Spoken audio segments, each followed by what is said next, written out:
Church, the title of the Lord's message for us today is Witness Jesus to Your Family. Witness Jesus to your family. Let's all pray first. Let's all bow our heads. Father, we thank you for this glorious time with you, O God. Thank you for, Lord, indeed our hearts are ready and fertile grounds for every truth, every seed of your living word, O God. Lord, I pray that indeed, O Lord, our eyes, our ears, our hearts are fixed to you alone, Lord Jesus, the author, the finisher of our faith, O God. Thank you for, Lord, using me as your mouthpiece, O God. Thank you for, Lord, teaching me what to say and what not to say, O God. Lord, praises and glory and honor and adoration to you alone, O God. I love you, Abba Father. In Jesus' mighty name we pray. Amen. So, hello pala sa mga viewers. Mil, saan yung ano? Sorry. Especially, kay Mami Nick ni Nonoy, Mami Nick, Uncle Jetro. Hello, good evening dyan. Amen. Praise God. So let's all read yung opening verse natin from Acts 1:8. Yeah, Acts 1:8. So very much na tayo dito, very much familiar. So let's all read. Sabayan niyo po ako. It says here, "But you will receive power when the Holy Spirit comes on you. And you will be my witnesses in Jerusalem and in all Judea and Samaria and to the ends of the earth." One more time. "But you will receive power when the Holy Spirit comes upon you. And you will be my witnesses in Jerusalem, in all Judea and Samaria and to the ends of the earth." Amen. Church, after yung resurrection of the Lord Jesus Christ. Amen. So, yung context nito, so after the resurrection of the Lord Jesus Christ, before He ascended back to heaven, so ito yung dineclare ng Panginoon sa kanila. So, the Lord told them na, you wait for the gift of the Father, and you will be empowered from above. So, the Holy Spirit, they will be baptized with the Holy Spirit. Amen. Bakit? Because they will be witnesses. Witnesses of what? Amen. Witnesses of what? They will testify, they will share, they will proclaim about the Lord Jesus Christ. Amen. They will be called to share their faith, yung experiences nila, kung ano yung mga ginawa ng Panginoong Jesus during His earthly ministry, and much more. Amen. So, kayo church, if I will ask you, do you always witness, do you always share about the Lord Jesus Christ to others? Amen. Amen. Pwede ba ako dito, Mil? Okay, pwede ba ako dito? Okay lang. Sorry. Ano lang? Yeah. Mas mataas na to? Okay. Okay. So for us, we as believers of the Lord Jesus, we are called to witness. We are called to share every experience that we have in the Lord. So it is a command of the Lord for each and every one of us. We are to share the gospel to all people. We are to make disciples of all nations. We are to love God and others. We are to testify both, hindi lang yun sa words, but also yung sa pamumuhay natin, so to every response, to every action that we have. Amen. So 2,000 years ago, the disciples, yung mga disciples, they personally experienced yung resurrection ng Panginoong Jesus. Amen. So they were yun yung job nila was to witness, was to testify, amen, about the Lord Jesus Christ to all and to all that He had accomplished.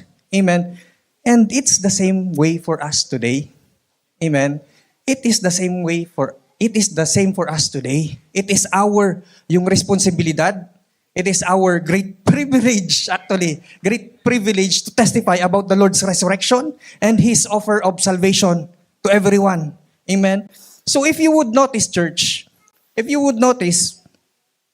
yung mga recent preachings, they are having a same theme. It's about the end times. Amen. So, I don't know kung nanonotice nyo, but I've noticed it. And we are actually on the last of the last days. And yung witnessing natin, yung testifying natin, how we live our lives to other people, showing them that the Lord Jesus Christ is ever present in our lives is very much crucial. So it's actually, sa iba, it's actually already a life and death situation. Kasi hindi natin alam kung anong mangyari sa kanila bukas. I think for me, it's already been 5 years since I've actually na umuwi ako ng Pilipinas, and so much relatives from my father's side and then from my mother's side na maalam na. And of course, for me, as a believer of the Lord Jesus Christ, mag-ano ba ako na, did they really called upon the Lord? Are they saved? Are they in the very presence of the Lord Jesus Christ right now? Amen. So, very much important yung pamumuhay natin, how we live our lives. Church, the Lord has empowered each and every one of us to be witnesses. We are to witness, we are to relate sa pamilya natin, what we have experienced. We are to witness in word and in deed the truth of the Lord Jesus Christ living on the inside of us. Amen. So if you would notice here, in this verse, may in-specifies, the Lord Jesus Christ is specified an order of progression. Sabi niya dito, Jerusalem, Judea, Samaria, and to the ends of the earth. So, kung iisipin, Jerusalem, dun siya pinersecute, di ba? Dun siya crucify. Amen. And dun din natatakot ngayon yung mga disciples. But Jesus reminded them, you stay there because you will be empowered. Amen. I will use you there mightily. Amen. Bakit sa Jerusalem? So, Jerusalem, actually, I think lahat naman, most sa inyo nagtiin una. So, Jerusalem, of course, for us, it is kung saan tayo lumaki. It is our families, our loved ones. These are even our friends. So, the closest people to us, we can say that Judea, yung mga, those nearby us. Amen. Pwedeng kaibang barangay. Okay. And then finally, we should take the gospel to Samaria, meaning ibang religion to the ends of the world, ibang religion and ibang races. Amen. So different religions and different races. We are to witness to them. But of course, again, bakit sa Jerusalem? Why do we have to start at Jerusalem? See, there are very practical reasons kung bakit. There are very much practical reasons. Typically, kung saan yung home natin, it is actually one of the hardest places to witness. Amen. I think most of you already experienced na ma-persecute ng magulang nyo, ng kapatid nyo, ng pinsan nyo. Yeah, it's biblical. It's typical. Amen. So the Lord Jesus Christ, even in Mark 6:4, He said that yung prophets, they are honored everywhere except kung saan sila, yung hometown nila. Kung saan sila kilala. Kasi kilala yung dating buhay mo eh. Kung ano ka dati, ito, paano ko naman papaniwalaan yan? Lasinggero yan eh. Magnanakaw yan eh. Amen? See, when we start in our personal Jerusalem with our spiritual Jerusalem, we learn to humble ourselves. We learn humility. Amen? We learn to be resilient, to persevere. We learn to be trustworthy kung ano yung nariyan sa'yo. What the little that the Lord has entrusted you, na maging trustworthy ka doon, and then mapagkakatiwalaan ka to the ends of the world. Amen? So, starting with the people who know us best, kung ano yung mga dati tayo, it causes us to humble ourselves and give glory to our living God. Kay Lord lang. Kasi at times parang, Lord, di ko talaga kaya to. But of course, Lord, you are the one strengthening me. You are my refuge. You are my strength, my ever-present help. In times of na-experience natin yung rejection. Amen. So I did not actually na-reject sa family because they were the one, my parents were the one actually praying for me. Kasi ako yung pasaway eh. So, so sa iba siguro. But then again, it's still the same. Yeah. So, yung experience na yon, yung rejection, that rejection, it strengthens us. It tempers us kung sa salamin, it parang tempered glass, parang binuhay ka sa apoy. Amen. So you are more resilient than ever. Amen. And you will be more effective. You will be more resilient when you go to the outer parts of the earth. If you want to minister with other people, wala, sisiw na lang. Kasi alam ko na yan eh. Alam ko na yung magiging response mo eh. Ito yung magiging response ko sa'yo. Amen. Church also, if we have heart to reach out the millions somewhere else, amen. So very much important na magamit muna tayo ni Lord kung saan tayo naka-plant ba. Amen. So very important 'yon. Then we are showing that, Lord, thank you, and know that, Lord, this is my heart, this is from you, and yes, you called me to be faithful and trustworthy. Amen. Church, so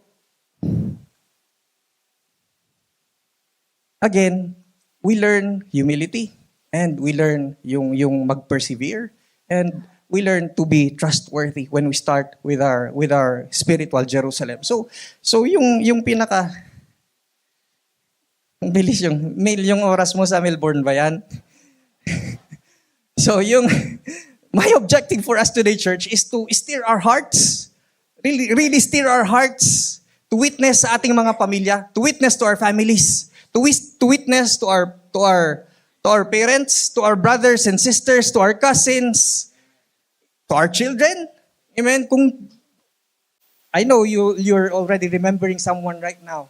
Amen. So that specific person. Amen.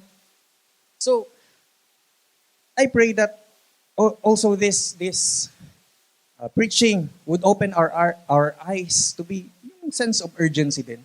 Sense of urgency for the salvation of our loved ones. Amen. So I would like to emphasize today to reach out to our families than ever more. And it doesn't mean that I'm saying that other people are not important. No, of course no. But saying that is that I want to emphasize that one, because that one, when you start with the right point na starting point, you will have that right order of progression. Because pwede mo naman sabihin sa akin, you can say to me that, Peter Jeff, I'm really very good in Samaria. And I can go to the ends of the earth. Man, that's halfway. That you went already halfway of the marathon. So you have to go back. Kasi may kulang ka, hindi ka nadalay. Hindi mo nadala yung kailangan mong matutunan. You have to go back and learn what you have to bring to them.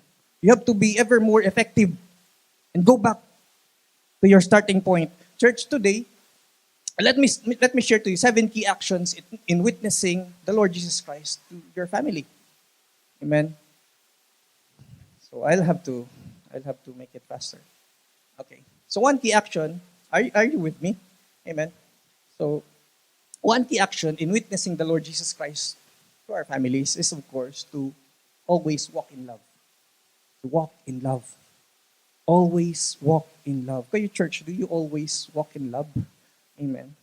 So 1 Peter 4:8, let's all read. It says here, above all, love each other deeply, because love covers over a multitude of sins. Amen. Love covers a multitude of sins. Ito pa lang solve ka na eh. Love covers a multitude of sins. Amen. So, where sin abounds, grace abounds much more. Kahit gaano pa yung ginawa mo, wala. Abutin ka ng grace ng Panginoon. Amen. The Bible tells that love, it is the bond of perfection. Amen. We can also be reminded that What else? Love. Faith, hope, and love. But love remains even in heaven. Amen. So, I think alam nyo na yan because si Bishop Joseph, he already preached us to this one. If we forgot, then he has to preach that one to us again. Right, Joseph? Yeah. I was so much blessed with his preaching because he's just, well, you're 14, Joseph, right? Yeah. So you know what? When I was 14 years old, it was my first time that one evening after school, I had I went with my not very good friends, and then we had some little lambanog, and then when I came home, and then my father was not blessed. Yeah, my father was not really blessed, but praise God for the redemption. Amen. Church, do you still remember the prodigal son? Amen. The prodigal son in Luke 15. So in the parable, the father he had two sons. So the younger one, he already took his inheritance. So dad, I want to have my inheritance even if you're still alive, even if it's an insult. You should give it to me. So uh, kinuha nung anak, and then what he did was he went to a faraway place and then he wasted all his money. And then when severe famine came, when severe famine strike, and he was broke. He was left with nothing.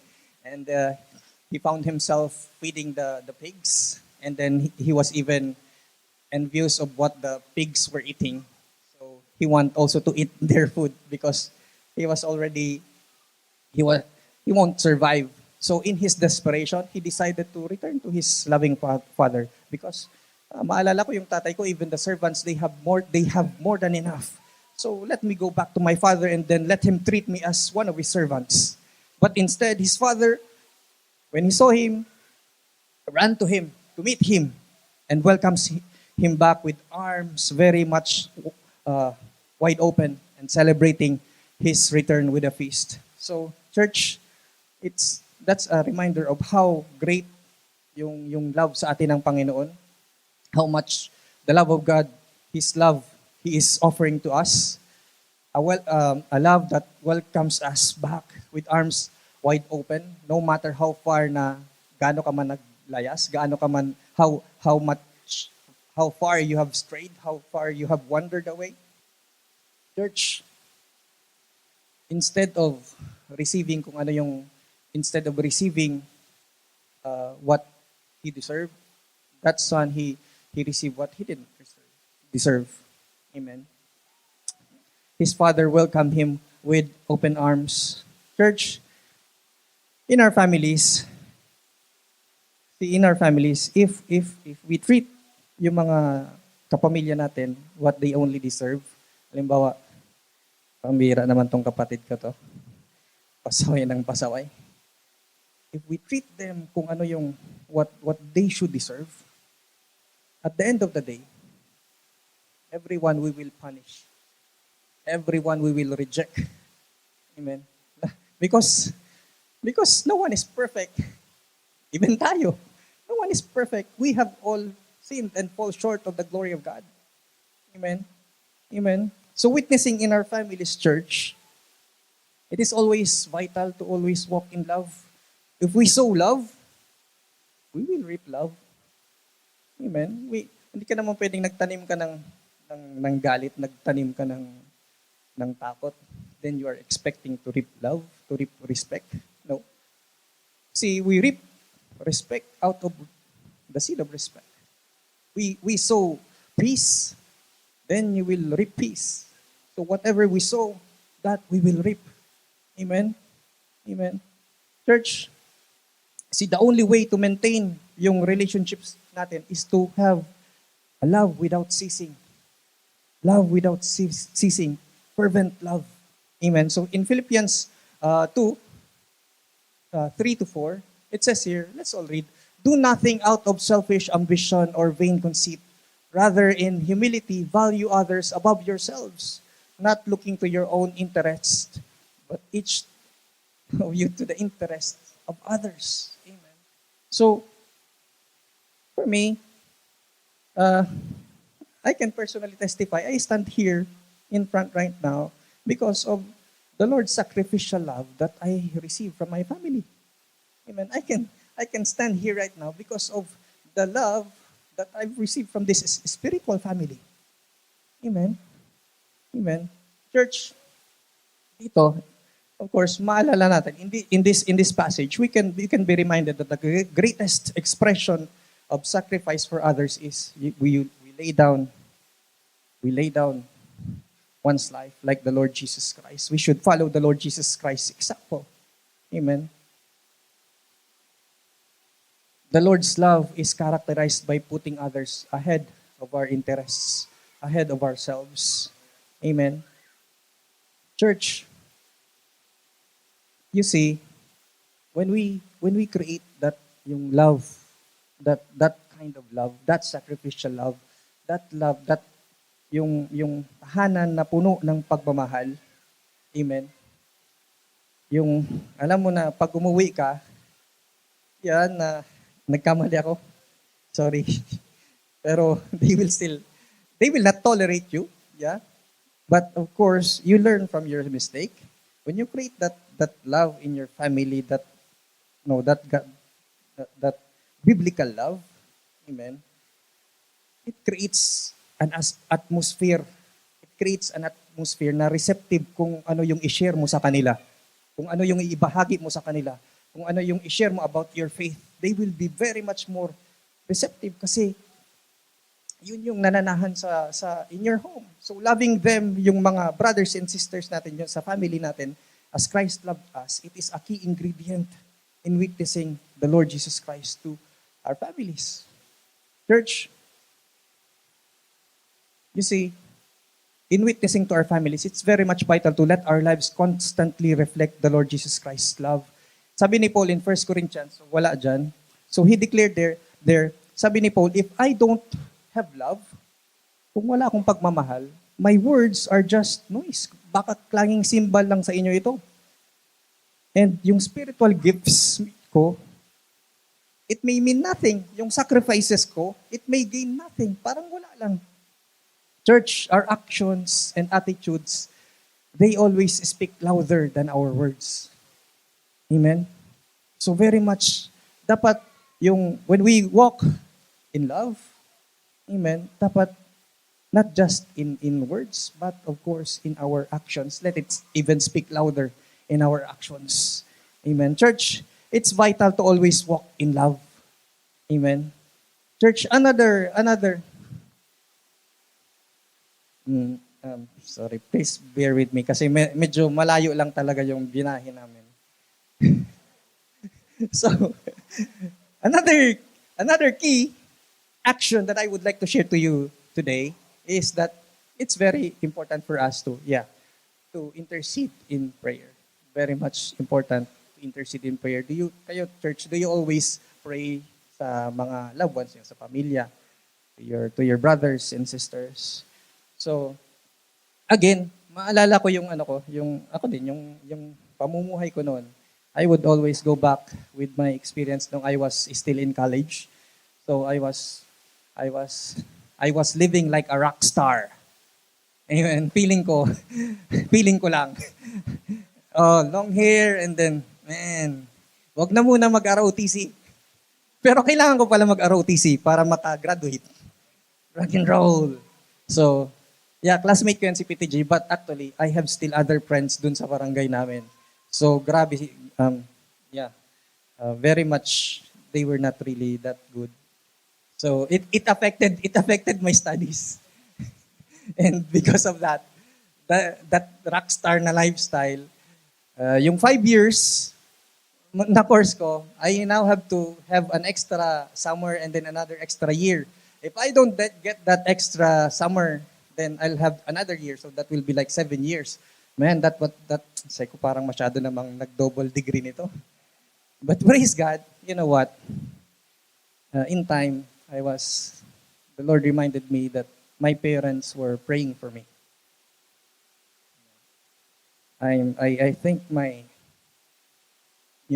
for my family for praying for me. So I had prayerful parents. So I am a fruit I am a recipient of their prayers. So very much important. If you have children, pray for them.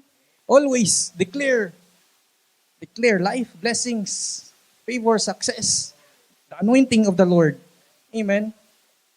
Church, it reminded me that their prayers in times na talagang masyadong pasaway, it protected me. That God's grace protected me. Amen. So, since na-appreciate ko yun, since lumaki ako sa ganun, even when I was already working sa Metro Manila, before going back to Manila, I would always ask my father to lay his hands upon me and declare blessings and favors and protection. Traveling mercy. Amen. So prayer is very important. Prayer is very important. So 1 Timothy 2:1-4. So Paul, he declares here to Timothy, sabi niya dito, I urge then first of all that petitions, prayers, intercession, and thanksgiving be made for all people, for kings and all those in authority, that we may live peaceful and quiet lives in all godliness and holiness. This is good and pleases God our Savior, who wants all people to be saved and to come to a knowledge of the truth. Church, the Lord wants all people to be saved. Amen. He wants all to be saved, to come to the knowledge of truth. Amen. When we pray for people, those in authority, it blesses the Lord. When we pray for our loved ones na masave, of course, it blesses the Lord to come to know the truth. Amen. So, it's very much vital for us to intercede palagi, always for our families. So, of course, alam na natin that prayer, it is communing with God. Prayer, it is enforcing the Lord's will. So, if the Lord's will is for people to get saved, we have to pray. We have to intercede for them. Amen. So, kasi maano naman natin, dapat ano kagad, ganito, dapat ganito, dapat ano kagad. Yeah, I think there's a better way. Amen. There's a better way to pray as well. Amen. See, in the New Testament church, in the New Testament, si Zacchaeus, he believed. He believed and he was saved when he encountered the Lord Jesus Christ. Nung na-encounter niya si Jesus dun sa Jericho, amen, nabago si Zacchaeus. He was saved. He believed. When a blind man, also from birth, he encountered the Lord Jesus Christ, he was also miraculously healed. Amen. Na-encounter niya si Jesus. And he believed. In the book of Acts, the Ethiopian eunuch, okay, he also believed when Philip ministered to him the word of God. Amen. He believed na save siya. And then he was also very much willing na mabaptize. Peter, in the day of Pentecost as well, nag-preach siya and then 3,000 people, they believed in the Lord Jesus Christ. Si Philip, amen, in the book of Acts again, he preached in Samaria and then people, the cities, they received and they were baptized. See, church, yung mga tao na yun that I have shared to you, they believe because they have the opportunity. They had that divine opportunity, that encounter. Amen. To receive God's word, na maministeran sila ng salita ng Panginoon, and even to have miraculous encounters with the people of God. Amen. So we have to always pray for our loved ones to have encounters, to have opportunities for them to hear the word of God, to hear the message of salvation, to hear the gospel. So very much important na pwede tayo mag-invite. Kasi wala tayo ngayon na invite. Pwede tayo mag-invite. I'm saying that with the love of the Lord. So very much important na, especially if you have loved ones here, kapamilya. So very much vital yon sa atin. Church, after praying for the disciples, for his disciples, the Lord Jesus Christ prayed also for each and every one of us.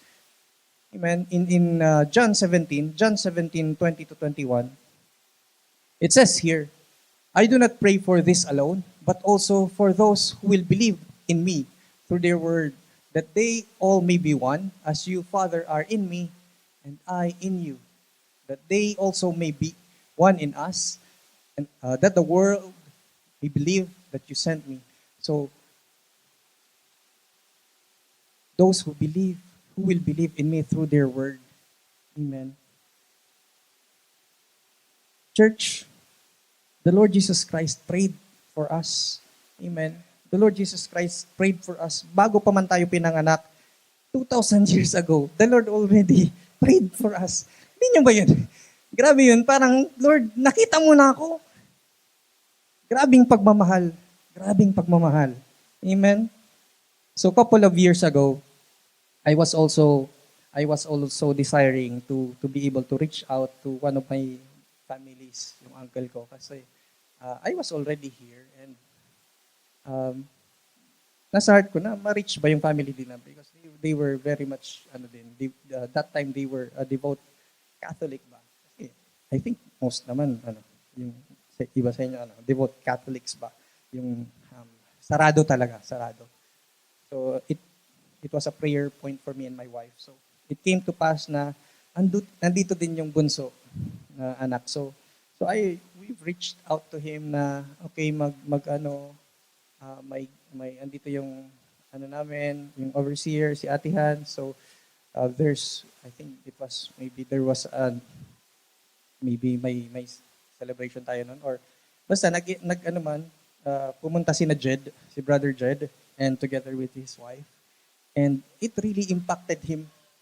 So grabe yung impact kay Jed that he was saved, he was born again, and grabe yung impact sa kanya that he was able to reach out his family na share niya ng gospel and even other relatives from other side na reach out niya yun. And grabe sabi ko, it was actually parang sabi ko, yung gifting niya was being an evangelist. So all glory to our living God. So what I'm saying is that hindi natin pwede maliitin yung prayer natin. Amen. We cannot just parang yung prayer ko, Lord, parang ganito lang eh. We should not underestimate our prayers. Amen. So I think ang dami ng mga testimonies even international na mga believers, di ba, na they never knew na yung pala is the next na Billy Graham.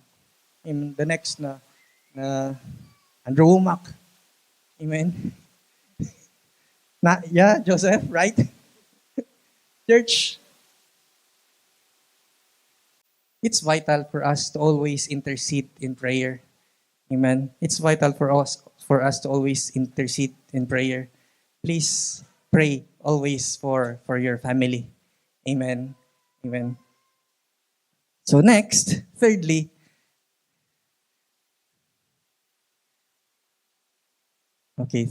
is to testify God's goodness. Amen. Kailangan ko siyang bilisan kasi si email ng half an hour na lang daw ako. Melbourne yan, Mel. Ayusin mo yan. Church, do you always testify the goodness of the Lord? Amen. It's very important. It's always important to openly share yung kung paano tayo na-transform ng Panginoon. Amen. To share about how the Lord is working in our lives, even, and how He continues to be faithful to us each day of our lives. Church, it's essential for us to always share yung testimonies natin, how we were changed. Church, in the New Testament, we can see a powerful, a beautiful example of this. The Lord Jesus Christ, He healed yung isang demon-possessed. Amen. After His deliverance, yung tao na to, he wanted to go sumama kay Jesus. Lord, dyan na lang ako sa'yo. Parang ang sarap lang dyan sa presensya mo. Maglagay na lang tayo ng 3 tabernacle dito. Dito na lang tayo. But the Lord Jesus Christ, iba yung sa kanya, yung response niya. So let's all read it. Mark 5:18-20. It says here, as Jesus was getting into the boat, the man who had been demon-possessed begged to go with him. Jesus did not let him, but said, go home to your own people and tell them how much the Lord has done for you and how He has had mercy on you. So the man went away and began to tell in the Decapolis how much Jesus had done for him. And all the people were amazed. So na super blessed sila kasi kilala nila yung tao eh. So the man, he obeyed. He was testifying dun sa Decapolis. Actually, Decapolis church, it means 10 cities. 10 syudad. Amen. So he was testifying to these cities how much the Lord Jesus Christ has done for him. Amen. Church, it is exactly what we are to do. Amen. It is exactly what God wants us to do. Yung testimonies natin are not about how great or how amazing we are, but amen, but how great our God is. We are to share, we are to magnify, we are to glorify, to exalt God's mercy, His love, yung grace ng Panginoon. Amen. So that man, he was actually hopeless. Hopeless siya. Amen. People saw him, but now they saw him restored, healed, and proclaiming sa bibig niya the name of the Lord Jesus Christ. His transformation, it became a living testimony to all yung nakakakilala sa kanya. A testimony of the Lord's goodness. Sadly, church, kaya kailangan, very much important sa atin to. Kasi, why do we have to testify? Because the world outside, they have a distorted image of what God is. Amen. Kala nila, God is angry. He is very far away, distant, and He is hard to please. Isang ano mo lang dyan, ito na sa'yo. Kami-hami wind. Amen. Ay, lumang-luma na pala yun. Ano ba yan? Church, wala na yata ganun, sorry. Church, but the Bible shows the opposite. See? The Bible, yeah, God is good. He is merciful. He is full of compassion. So, sa Titus 3 verse 5, it says there that God saved us not because of any good deeds or any good thing sa atin, but He saved us out of His mercy. He saved us. Amen. Church, it is the goodness of God that leads to repentance. Another great example, si Zacchaeus. So Zacchaeus, alam natin, he was a tax collector, right? So, alam natin, ang ganda ng preaching dito ni P.T. Gredge. Kung nakalimutan nyo yun, balikan nyo na lang ulit. Amen. So after his encounter ni Zacchaeus kay Jesus, nag-declare si Zacchaeus, sabi niya dito, sa Luke 19:8-10, it says here, let's all read. It says here, but Zacchaeus stood up and said to the Lord, look, Lord, here and now I give half of my possessions to the poor. And if I have cheated anybody out of anything, I will pay back for 4 times the amount. Jesus said to him, today salvation has come to this house, because this man too is a son of Abraham. For the Son of Man came to seek and to save the lost. Amen. So, yung si Zacchaeus, when he encountered the Lord Jesus Christ, yung heart niya nabago, na-transform siya. 180 degrees. Dati kala ko 360 degrees. Gusto sabi, bumalik ka lang doon sa 180 pala, 180 degrees. Amen. So his actions, sumunod yung actions niya. Kasi yung heart niya, yun overflowing yung heart Yun din yung out of his actions, out of kung ano yung nasa heart niya, yun yung sumunod sa actions niya. Si Zacchaeus, he responded with repentance. He responded with restoration. Amen. It was a transformed life. Amen. Church, yung testimony natin is more than what our words say. It is of course how we live. Amen. Kung paano tayo namumuhay ngayon. Amen. We become living witnesses sa ating mga kapatid, sa ating mga pinsan, sa ating mga katrabaho, sa ating mga magulang, mga anak, to our sphere of influence. When our words, yung actions natin, it reflect the grace of the Lord Jesus Christ. It becomes a very full, yung testimony, witnessing about the Lord Jesus Christ. Church, you see, yung dito sa passage na yan, ma-remind tayo of the truth that No one is parang out of reach. No one is out of reach of the grace of God. No, kasi si Zacchaeus nga, kung if we will remember, he was a traitor. Traitor siya ng Israel kasi you are serving the Romans. Parang pinagkalulo mo kami. Amen. Tapos siya, ang sarap ng buhay. Amen. To them, he was like a thief. Amen. Church, it's important to let our words and yung actions natin continue to declare that God has been good to me. Amen. God has been so good to me. Itong ginagawa ko ngayon, itong mamumuhay ko ngayon is because God has been so good to me. Not because you and I are perfect, but because He is ever faithful. Amen. Amen. To have a child after 11 long years,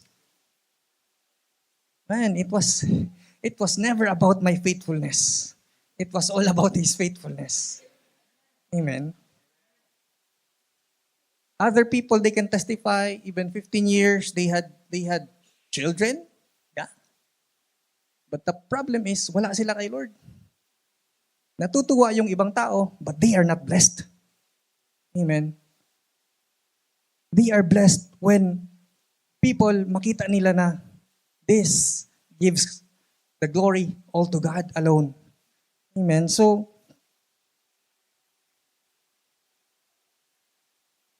mariman tayo yung whatever situations we are right now, those are just temporary. Amen.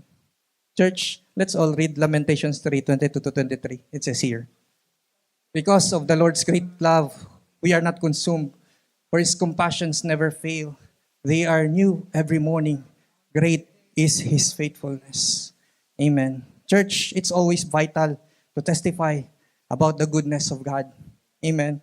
Another key action is to never give up. Never give up. Amen.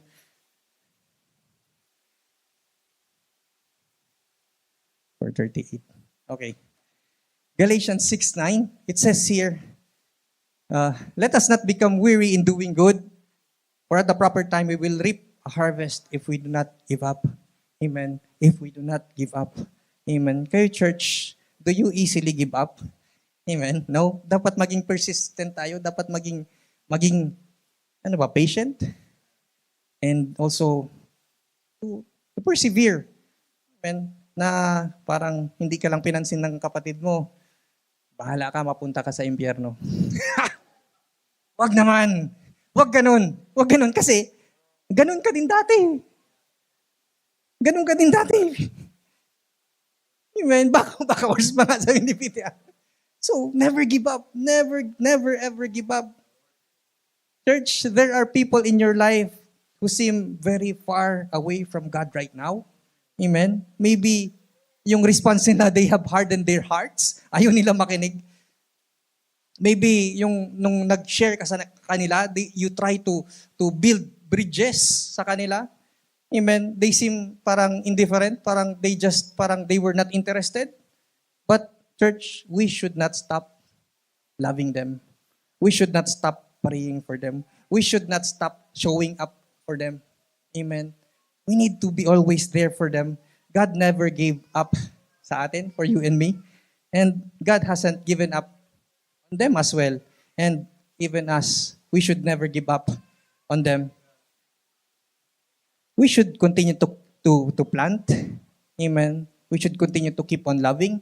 We should continue to keep on trusting God because He is still working. Amen. Yung grace ng Panginoon, palagi yan dyan. They are new every morning. Great is His faithfulness. Amen. Church, so ako, again, I was lost also before. I tried to run away from the Lord. Amen. So, problema lang when you try to run away from God, ang makakasalubong mo, yung ayaw makasalubong, yun yung makakasalubong mo eh. You will of course encounter the enemy. Amen. Once you encounter the enemy, and he would, yung response niya, tara, sige. Takbayan ka din niya. So God forbid yung ganun. Amen. Church, The Lord loves us so much, and He will continue to pursue us. He will continue to pursue lang pang lagi kang ano ba ni Lord. Grabe yung love ni Lord sa atin. Amen. That parang i, i- nagpapako siya sa cross just for you to pursue you. Amen. Grabe yung pursuit niya sa'yo. Church, in Luke 15, chapter 15, we can read about there the parable of the lost sheep, right? So maalala natin yung lost sheep. Amen. So Jesus, He tells about the good shepherd. So yung good shepherd, he leaves yung 99 sheep, and then he searches for the one who strayed, and then when yung shepherd, he finds it, he joyfully carries it home and celebrates its return. So actually, in one point, tayo yung lost sheep na yun eh. Amen. The Lord always seeks us out. He never gives up on us, no matter how far away yung nilayo mo, yung yung tinampo mo. So, bawal, walang ganyan sa Kristiyano. Church, the Lord rejoices when we come back to Him. Amen. The Lord always rejoices when we come back to Him. Church, maybe you have tried to share sa loved ones nyo. Amen. Sa loved ones nyo, and then yung response nila is hindi ganun ka positive, kaganda. Amen. Sana ako. Maybe they rejected you. Maybe they pushed you away. Maybe you felt discouraged. Maybe yung response mo is instead na maging witness ni Lord, naging judge ka. Naging, etong sayo. So, hindi yun. We are empowered to be witness, not to be the judge. Amen. Yes, we are given wisdom to be discernful, but always we have to be witnesses for the Lord. Amen. Again, you and I were once there too. Church, the Lord met us in our sin, yung sa brokenness natin. Amen. Times ma-remind tayo, parang madali ka lang halimbawa, parang what's the point na mag-share ako sa tao na ito? So, mapunta ka dun sa bahala ka, walang. That's a point of no return. So, God forbid yung mga ganong responses sa atin. The more that we grow in the love of God, the more that we will have compassion to others. The more na makikita natin their need. Yung need nila. Amen. Church, 1 Corinthians 13:7. So, sorry, nagmamadali na ako. Kailangan ko bilisan. So, 1 Corinthians 13:7, it says here, love always hopes. Love always perseveres. Love always hopes. Love always persevere. Patuloy na mag-persevere. Patuloy na habang may buhay, may pag-asa. Because the Lord is our living hope. Amen. Church, if we are truly loving people like the Lord Jesus Christ, we don't quit on them. We don't give up on them. We don't withdraw from them yung witness natin because they haven't responded to us positively. Amen. So very important yung response natin. You see, church, one truth is that the gospel at times it takes time to take root in the hearts of people. Amen. So we need to give time as well. It doesn't mean na nagtanim ka ngayon, parang gusto mo na umani kagad bukas.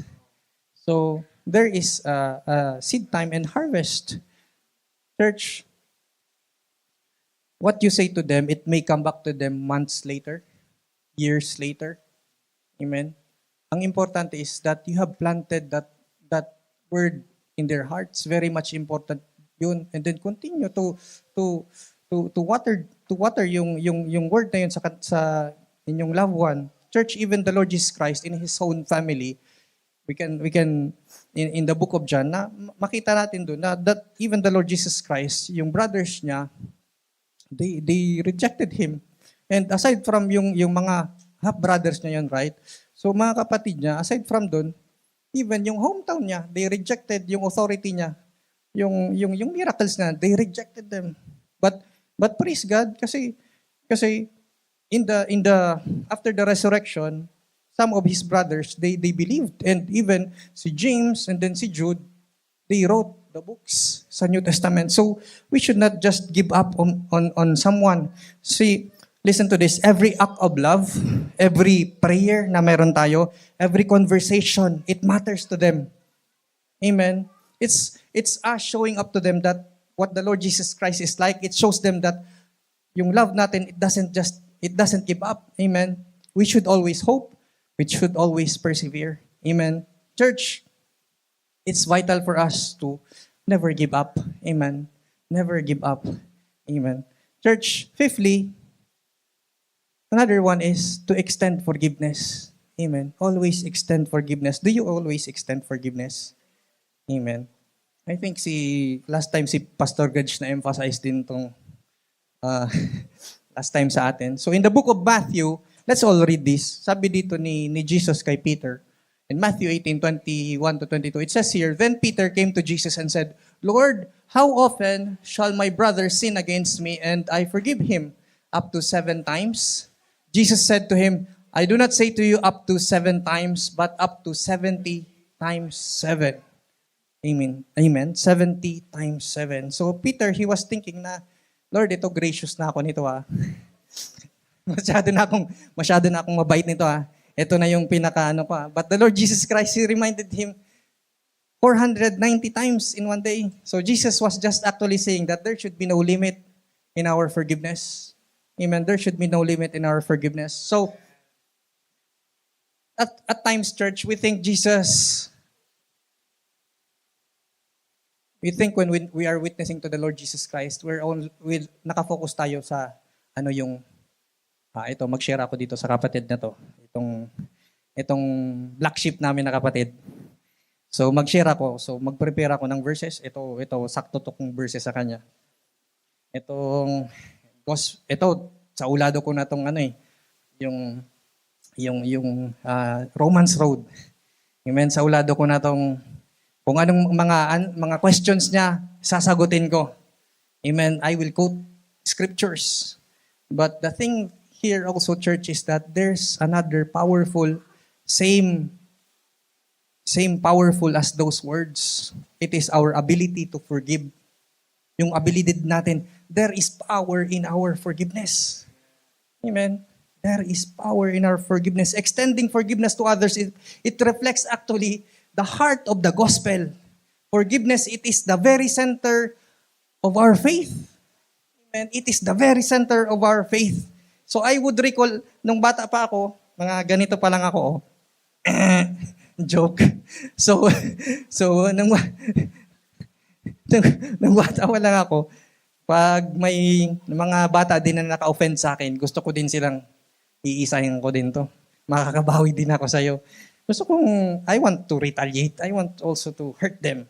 But, matanda na tayo and we are already mature in the Lord. So let's all read Ephesians 4:31 to 32. It says here, Let all bitterness, wrath, anger, clamor, and evil speaking be put away from you with all malice, and be kind to one another, tender-hearted, forgiving one another, even as God in Christ forgave you. Amen. Church, in our families, parang at times, gusto natin, parang na-offend ka and then you can hold grudge ba? Parang, masaya ka na naman, itong bahala ka. We may feel justified when we harbor unforgiveness. Church, no. Let's be reminded that bitterness, resentment, it puts walls. So, it divides, it put walls between people. And much more truth about that is that it distorts the message of the Lord Jesus Christ. It distorts the message of the Lord Jesus Christ. See, if we talk about love, if we talk about grace, but we are holding grudges, yung witnessing natin, it loses credibility. Why? Because may foothold yung enemy. There is no power released. Pero, man, if you are living a forgiven life, presensya mo pa lang, nabibless na yung tao.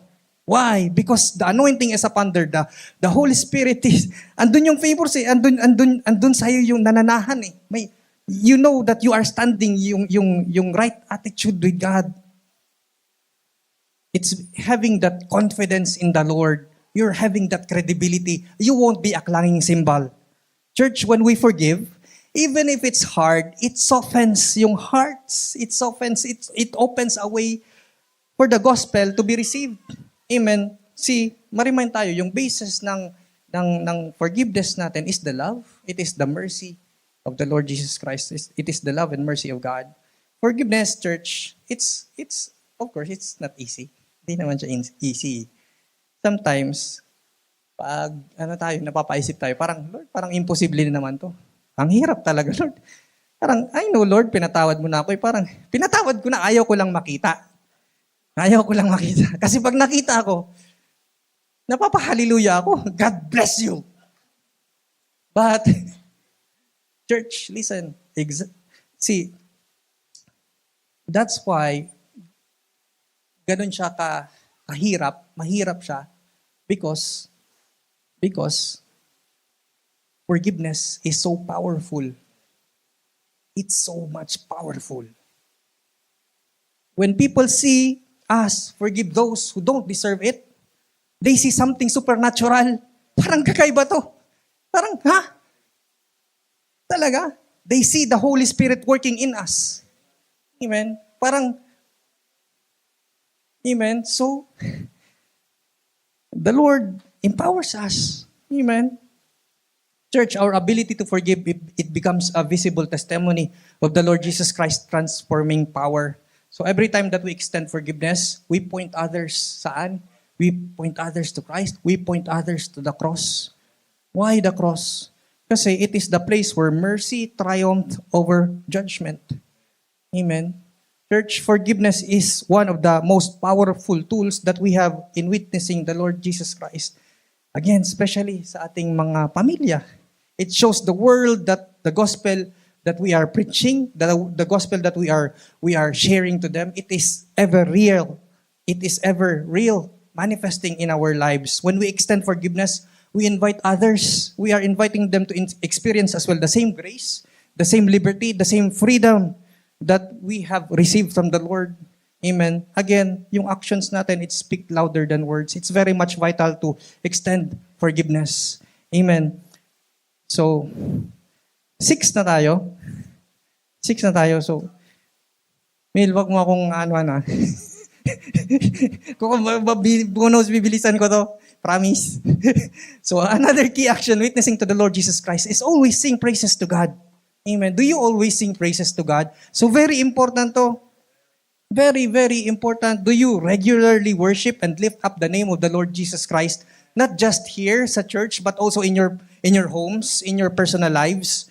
So, you see, yung worship life natin, it matters because it's not just a personal expression kung ano tayo. It's a powerful testimony to those people around us. Amen. So parang naalala ko kanina, actually, nagtago muna kami sa McDo. Sabi ko, Jen, maririnig yung nagpe-praise and worship na ang lakas. Yaan mo sa lapiti, Jeff, para marinig nila yan. so, exactly. So, Lord, parang yung preaching yun na. Exactly. So, very much important yun. Church, in Acts 16, we can read there si Paul and Silas. So, nag-praise and worship sila. So, palagi naman to na share sa atin, right? So, this story is always preached here sa church. But today, of course, I want to highlight this. I want to view it, church, in a viewpoint of witnessing through worship. So, we witness through worship. So, si Paul and Silas, they were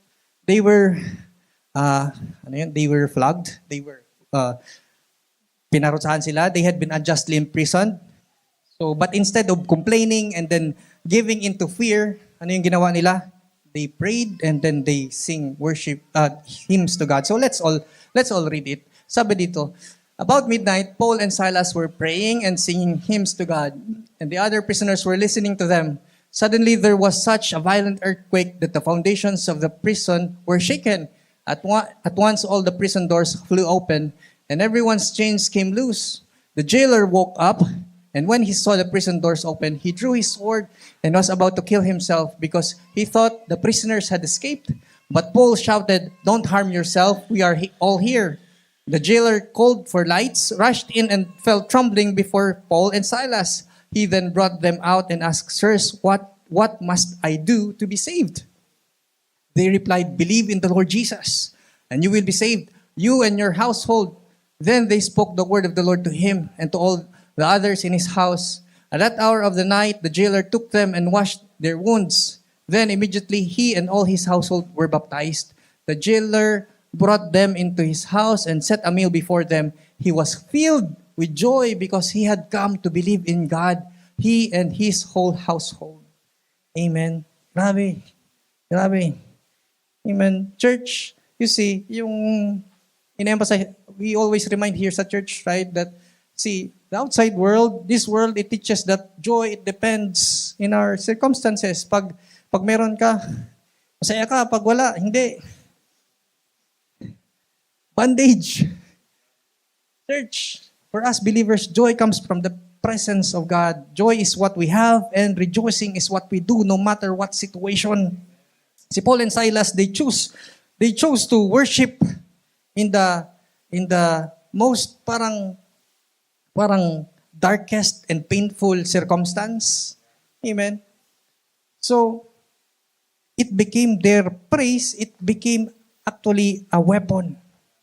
A weapon. Their worship didn't just shake yung foundations of the prison. Amen. It didn't just shake yung prison walls. It opened the way for supernatural deliverance. Amen. Yes, yung mga chains, they were loosed, they were broken, the doors were opened, and the prisoners were set free. But more importantly, a spiritual deliverance happened that evening. Amen. Church, ito din, this is true for us as well. Amen. So, again, we can read there that the jailer and his entire whole household, they were saved all because, bakit? Si Paul and Silas, two men, they chose rather to pray and to sing praises to God. They started worship, and it led to salvation. Amen. Church, sa atin din, this is very much true. So our worship life, it is not just for us. Amen. It affects the people. It affects yung surroundings natin. Amen. When we praise, we are inviting the very presence of God. Amen. And in His presence, of course, we know that the supernatural happens. Miracles happen. People's hearts are touched. Families are reached. Chains are broken. Chains, both physical and spiritual chains, are broken. Amen. That's why when we worship together, like kanina, si Ate Siana, they led us in our praise and worship. We should come with expectation. We should come with expectation. Why? Because these are moments when God moves mightily in us and through us. Amen. We should believe for divine opportunities for us to witness to our families, to our loved ones, opportunities for the salvation of our loved ones. Psalm 96, 2-3, it says here, let's all read, sabayan niyo po ako. Psalm 96, sing to the Lord, bless His name, proclaim the good news of His salvation from day to day, declare His glory among the nations, His wonders among the peoples. Amen. Church, like yung prayer natin, we should not underestimate yung worship life natin. Yung our praises. Amen. There is power in our worship. We never know who the Lord will touch in that very moment. Amen. So let your worship be a witness. Let your praise point your family to the Lord Jesus Christ. Amen. And lastly, last but not the least, so magtatanong kayo, parang last na PTJ pa, parang may kulang pa, of course. Ito na, last but not the least, to share the gospel. Very much share the gospel. So, always share the gospel. So, tayo church, are we ever intentional? Kasi, we are in the last of the last days. So, we live in such a time as this. Why not? Pwede ka naman nabuhay nung Old Testament, di ba? Pero ayoko yun. Ayaw ko dun. Gusto ko dito New Testament. Amen. Church, we need to share the good news while we still have the chance. While it is day, while we have the opportunity, the time will come when we won't have the opportunity anymore. We won't have the chance anymore. Amen. Kahit na magalit sila, mas okay nang magalit ngayon kaysa magalit sila na napunta sila dun sa mainit, point of no return, and then they will say, bakit di mo man lang sa akin sinabi? Magalit sila na, ikaw, nahiya ka? Walang hiya ka. Sorry, hindi.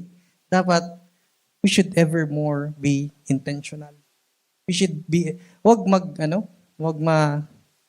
matakot sa, ano lang yun eh, initial response lang yun. Temporary lang yun. Very much temporary siya. Very much temporary. Church, the Lord Jesus Christ shared a very powerful story in Luke 16:19 to 31. So let's all read this one. It's about the rich man and the beggar named Lazarus. So let's all read this. Sabayan niyo po. It says here, there was a rich man who was dressed in purple and fine linen and lived in luxury every day. At his gate was laid a beggar named Lazarus, covered with sores and longing to eat what fell from the rich man's table. Even the dogs came and licked his sores. The time came when the beggar died, and the angels carried him to Abraham's side. The rich man also died and was buried. In Hades, where he was in torment, he looked up and saw Abraham far away with Lazarus by his side. So he called to him, Father Abraham, have pity on me and send Lazarus to dip the tip of his finger in water and cool my tongue because I am in agony in this fire. Sobrang init. But Abraham replied, Son, remember that in your lifetime you received your good things, while Lazarus received bad things. But now he is comforted here and you are in agony. And besides all this, between us and you, a great chasm has been set in place, so that those who want to go from here to you cannot, nor can anyone cross over from there to us. He answered, Then I beg you, Father, send Lazarus to my family, for I have 5 brothers. Let him warn them so that they will not also come to this place of torment. Abraham replied, They have Moses and the prophets. Let them listen to them. No, Father Abraham, he said, but if someone from the dead goes to them, they will repent. He said to him, if they do not listen to Moses and the prophets, they will not be convinced even if someone rises from the dead. Amen.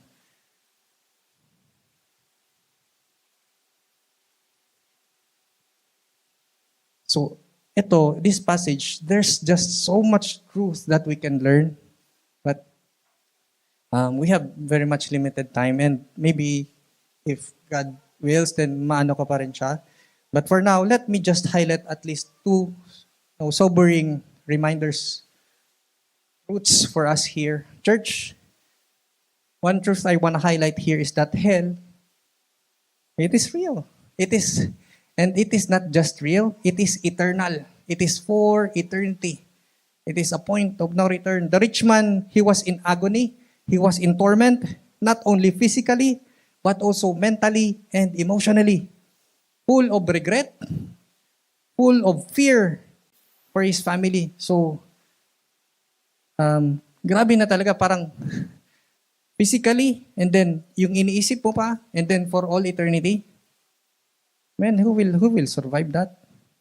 Imagine being in that place, eternally separated from the very presence of God. It is a presence, it is a place with no hope. Amen? It is a place with no second chance. Wala na. Yun na yun. Another truth that I wanna share is that, church, not everyone you know will go to heaven. Everyone we know will go to heaven. Because the Lord Jesus Christ, in Matthew 7, He said that, wide is the gate and broad is the way that leads to destruction, and there are many who go in by it. Amen. The narrow road, church, only few people find it. Amen. Kung few people, I was just thinking about it this last time, kung few people, what does Jesus mean on that? Does few mean half? Half of, say, in the entire lifetime from Abraham to us right now, say 100 billion people lived? What? Is few half? Is few quarter? Is few 1/5? Is few 10% or 5%? Is it 1%? Now prorate that one to your family. Ilan yung mapupunta doon? No, we should wake up. Church, the religion says everyone will be saved, that there's another chance, there's a purgatory. Church, that's not what the Bible teaches. Hindi lahat papunta sa langit at wala rin purgatorio. No one will, you won't be stuck in purgatory and then you will be prayed here so that mapunta ka sa langit. That's a deception. Church, if every people was already heaven bound, kung papunta tayo dapat sa langit, then the Lord Jesus Christ would not have died. He wouldn't have needed to die for us. But the Lord Jesus Christ did. Because without Him, we were all lost. Lahat tayo papunta dun sa impyerno. We were all headed for destruction. Ano ba yung requirement? What is the requirement of God? God requires perfect righteousness. Perfect holiness. And none of us can meet that standard, but the Lord Jesus Christ came to fulfill that requirement on our behalf. Amen. He died for our sins. He rose again. The good news is now He's offering eternal life to all who believe. Amen. Church, John 1:12, it says here, "Yet, to all who did receive Him, to those who believe in His name, He gave the right to become children of God." Church, let's be reminded that hell, it was never meant for man. It was never meant for man, but it was prepared for the devil and his angels. But many people are actually heading there. Amen. Why? Some willingly. They just, no, grabe yung hate nila. They reject God outrightly. And kahit alam na nila, natutuwa sila. Because natutuwa sila na papunta sila sa impyerno. Amen. Sila na pumunta doon. Alam ko na yun. Why? Because the Bible calls them as the sons of disobedience. Amen? Others as well, napupunta sa impyerno. Why? Unknowingly. Hindi nila alam. Maraming napapahamak sa maling akala. My people perish because lack of understanding, lack of knowledge. Because they ignore the message. They are indifferent. They want to do nothing about it. They simply delay deciding of the Lord Jesus Christ. Church, you see, we have no excuse. Romans 1:21, it tells there that though they knew God, they neither glorified Him nor give thanks. Even creation itself, it testifies about God. People are without excuse. Amen. Somewhere in our life, God, the Lord was already speaking to our consciences. He was already pursuing us. Church, Acts 4:12, as already it says here, salvation is found in no one else, but for there is no other name under heaven given to mankind by which we must be saved. Also Romans 10:9-10, it says here, if you declare with your mouth Jesus is Lord and believe in your heart that God raised Him from the dead, you will be saved. For it is with your heart that you believe and are justified, and it is with your mouth that you profess your faith and are saved. Church, let's be reminded, now is the time. Now na. Let us not hold back. Let us not assume na may mag-share din dyan. Someone else will do it. Let's not wait until it's too late. Amen. Yung lalaki na punta kanina, di ba? Na ano siya na, may mga kapatid pa ako doon. May mga kapatid pa ako doon. Sana wag na sila mapunta dito. Church, it's vital for us to always share the gospel. That's the last key action that I would like to share to us today. So let me go. Church, today we were reminded of the importance of witnessing the Lord Jesus Christ. Amen. To our families. Today we were reminded of 7 key actions in witnessing the Lord Jesus Christ to our families. It is to walk in love, always intercede in prayer, always testify God's goodness, never give up, always extend forgiveness, always sing praises to God, and always share the gospel. Church, again, let's all read yung Acts 1:8.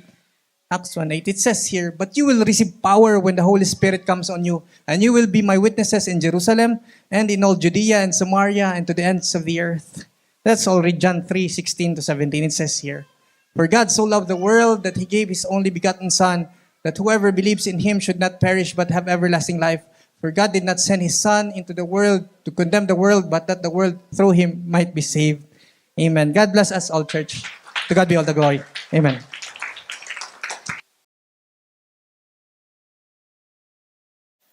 Amen. Church, are you blessed? Palakpakan natin ang Panginoon. Thank you very much, Pastor Jeff. So good to fellowship with you. Church, I'm really blessed with today's preaching. I believe it is timely. Timely reminder and a powerful reminder as well for us. The very last command that the Lord Jesus Christ has given us, the church, before He went back to heaven. Ano yung command ng Panginoon? Yeah, so that's in Matthew, but in Acts chapter 1, verse 8, right? That anong sabi sa Acts 1:8? Let's read Acts 1:8. "You will receive power when the Holy Spirit comes on you, and you will be my witnesses in Jerusalem and in all Judea and Samaria and to the ends of the earth." So ano yung calling natin? We are called to be witnesses. Can you repeat that? Witnesses. We are called to be witnesses and not judges. A judge is someone who condemns. But a witness simply tells the truth about what they have seen. Ano yung kanilang narinig? Ano yung kanilang nakita? Ano yung kanilang na-experience? So our role is to share who Jesus is and what He has done in our lives. So today we will reminded by Pastor Jeff 7 key actions on how to witness to our families. Church, we need to remember also why family first. Jerusalem is talking about our families, our loved ones. Why family? Bakit doon tayo pinapawitness ng Panginoon sa mga families natin? Well, they are the people who see our everyday life. They are the people who see how we talk.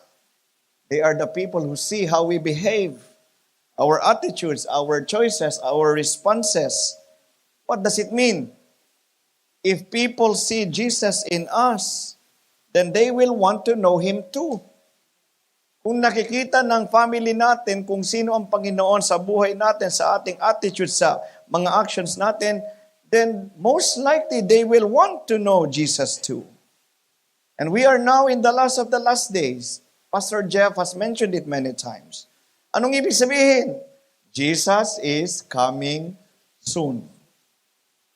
And church, remember that our greatest achievement in life will not be how much we have earned or what we have accomplished in life.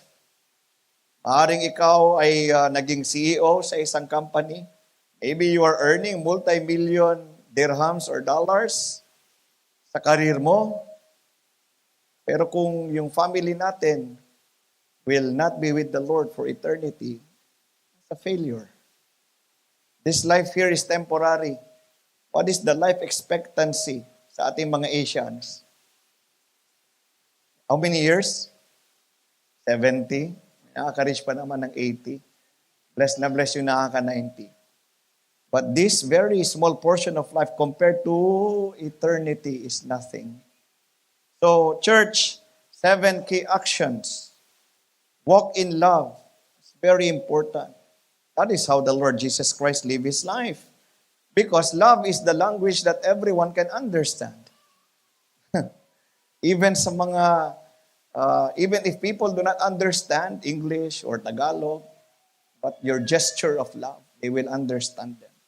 It's not just about feelings. It's about choosing to be patient and kind and humble even when it is hard. So, sa family natin, when tensions are arising in our families, lower your voice instead of raising it up. Instead of trying na ipamukha sa kanila na mali sila, ikaw ang tama, well, why not try to lower your voice? The Bible says that God is slow to anger. Amen? But he is abounding in love. So, yun pala ang dapat sa atin. Slow to anger, abounding in love. Nababaliktad, abounding in anger naman, slow to love. Church, walk in love. Intercede in prayer is very important. Before you talk to your family about God, listen, before you talk to your family about God, talk to God about your family. Let God place that in your hearts. Talk to God about your family. He is concerned. Today we have learned Jesus Christ prayed for you and for me. Why we are here? 2,000 years ago, Jesus prayed in the Garden of Gethsemane. Sipin mo yun, ha? Naalala tayo ng Panginoon. And his prayer was answered because somebody responded to share the gospel to us. Well, your families, Jesus wants them to share the gospel, intercede in prayer. Amen? Testify God's goodness is very important. Please protect your testimonies. Yan ang nakikita ng mga families natin. Your family, yes, they might debate about your theology. This has happened to me. I was born in a very strong Roman Catholic faith. I used to debate other religious background as well. But when the Lord found me, I tried to now debate my family. No, but that is not the way. Testify only the goodness of God. When you testify God's goodness, testimonies are powerful because they are personal. It is your encounter with the Lord. Nobody can debate that. Theology can be debated, but they cannot deny your story. How's your story? What is your story of your encounter with God? Share it to your family members. Sharing God's goodness makes faith real and relatable. Totoo pala talaga yung sinasabi ng salita ng Diyos. Dati black sheep tong anak ko na to. Ngayon, sobrang bait na. Who can make that change? Only God. Amen? Never give up is very important. Some family members may resist you. My father did that. He was so angry when he came to know that I became a born-again Christian. Laking simbahan siya, pinalaki niya ako sa simbahan. He was so angry at first. That's natural. And the Lord Jesus Christ already said that. When your families became disappointed dahil ikaw ay meron ng bagong relasyon sa Panginoon, do not be scared. The Lord will always be there to protect you. When you share your testimonies to them, when you share the gospel, the enemy does not want that to happen to your families. The enemy, bubulungan yung family members mo. My father, binasag na yung cup of coffee. I know that is not my father. He's a very loving father. I went to the toilet and I rebuked the spirit that tries to make this tension. When I came out of the toilet, as if nothing has happened. When I became pastor, my father is the number one fan of mine. And he's always telling our neighbors, my son is a pastor in Qatar. My son is a pastor. And which means that he also became born again. He received the Lord Jesus Christ. Never give up. Amen? Extend forgiveness is very important. If there is unresolved tension in your families, you should be the one to take the first step toward peace. What would you expect to someone who does not have the Prince of Peace in their hearts? Ikaw yung may Prince of Peace sa puso. Amen? What did Paul say? Acts 12? Romans 12, as long as it depends on you, live at peace with everyone. Sino yung inutusan? Yung family mo na walang Kristo sa buhay nila o ikaw na merong Kristo? Ikaw yung inutusan. We were the ones commissioned and commanded by God to live at peace with everyone. Extend forgiveness. You already received God's forgiveness. Why can you not extend forgiveness to them and to other people? Amen? So, forgive as the Lord has forgiven you through Christ. When hurtful words are spoken, choose to respond with grace instead of revenge. Of course, hindi naman pinapabayaan ng Panginoon may mga pang-aabuso na maaaring mangyari. The Lord said, do not worry. Do not repay. Do not revenge. It is mine to avenge, says the Lord. Meron din gagawin ng Panginoon. But it is not for you to avenge yourself. Leave room for God's wrath. If you do it on yourself, you are not leaving room for God's wrath anymore. Amen? Letter S, sing praises to God. Very important. Remember, God inhabits the praises of His people. Kahit anong sitwasyon, nag-away kayo ng nanay mo, nag-away kayo ng tatay mo, nag-away kayo ng asawa mo, nag-away kayo ng anak mo, ng kapatid mo, magpuri ka sa Panginoon. Amen? Because God inhabits the praises of His people. And in the presence of God, there is fullness of joy. The enemy wants to destroy. The enemy wants na tanggalin yung joy sa heart mo. You sing praises to God. Amen? Very important. Or, play worship songs sa bahay.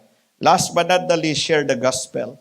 This is the very heart of sharing the good news that Jesus Christ came to save, forgive, and give eternal life.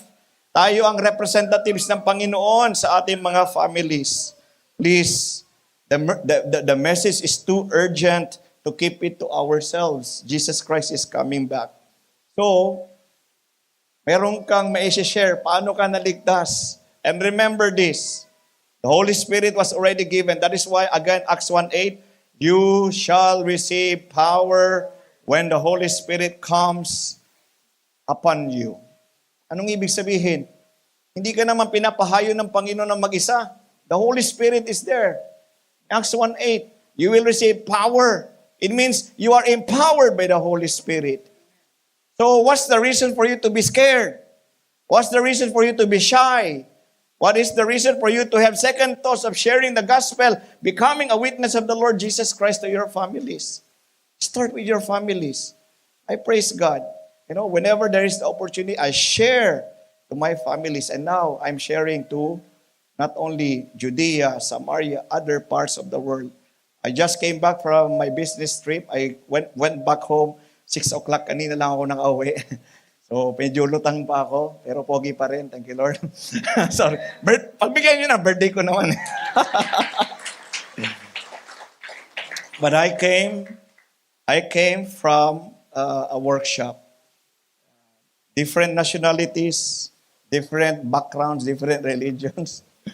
The moment I stand in front, as if I was preaching. And one of my colleagues from the Netherlands, he was shouting, Amen. He said, I cannot help myself but to say amen to what you're saying. I'm not even talking about the Word of God. I'm talking about safety. You see, there was the opportunity to pray for colleagues who are not feeling well. I prayed for 2 people directly. One was having a second stage kidney disease. Praise God, the Lord healed him. The other one was having a severe injury on his left knee, cannot walk properly, level 7 pain. I prayed for him, became level 2. By the grace of God, I said, no, God wants level 0. He is pain-free. The next day, he testified to me that he is healed by the Lord. As simple as that, church. No reason for you to be quiet. All right? So to God be the glory. Thank you, Pastor Jeff. I'm so blessed today's preaching.